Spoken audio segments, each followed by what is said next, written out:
আসসালামু আলাইকুম বন্ধুগণ, কেমন আছো তোমরা?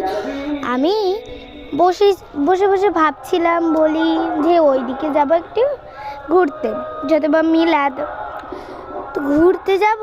আর তখনই আমার ছোট্ট ছোট্ট কিছু ভাই বোনেরা এসে বলছে, দিদি তুমি অনেক দিন ধরে কিচ্ছু মাখা করছো না, তুমি আজকে আমাকে একটু টমেটো মাখা করে দিবে? আমি বলছি ঠিক আছে, টমেটো মাখা করে তো দিব, কিন্তু আমাদের বাড়িতে টমেটো নেই। তা বলছি আমি টমেটো দিচ্ছি, তোমরা সব মশলা দিও। আমি বলছি ঠিক আছে, আমি সব মশলা দিচ্ছি, তুই শুধু টমেটোটা এনে দিও। এবার টমেটো এনে দিল। আর আমরা তো বেশি কজন না, 3-4 জন, তাই দুটোই টমেটোতে হয়ে যাবে। আমি এখানে টমেটোগুলো কুটছিলাম আর ওরা শুধু গল্প করছে যে দিদি কত সুন্দর তুমি মাখা পারো, আমরা কিছু পারি না। আবার বলছে তুমি কত সুন্দর রান্না পারো, আমি কিছু পারি না। আর অনেক কিছু গল্প।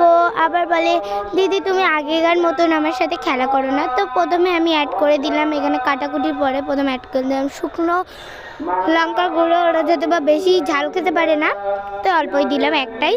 আর লবণ দিয়ে দিলাম, তারপর দিয়ে দিলাম একটু মরিচের গুঁড়া। এটা সব মাখাই আমাদের চলে, মানে আমরা গ্রামের মানুষ, আমাদের সব মাখাই নুন মরিচ এটা ফেভারিট।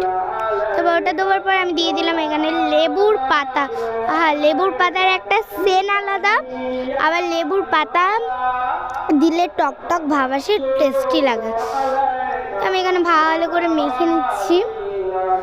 আর আমি এখন ভয়েস দিচ্ছি, আমার গাল থেকে জল এসে যাচ্ছে, মানে কি বলবো, এত সুন্দর হয়েছিল টমেটো মাখাটা। ভালো করে মেখে নিচ্ছিলাম। আর ও বলছিল দিদি তাড়াতাড়ি করো, আমি আর তর সইতে পারছি না। তারপরে এখানে আমি কলা পাতায় ওদেরকে বেড়ে দিচ্ছিলাম, একটু ঝোলও দিয়ে দিয়েছিলাম 2-3 জন।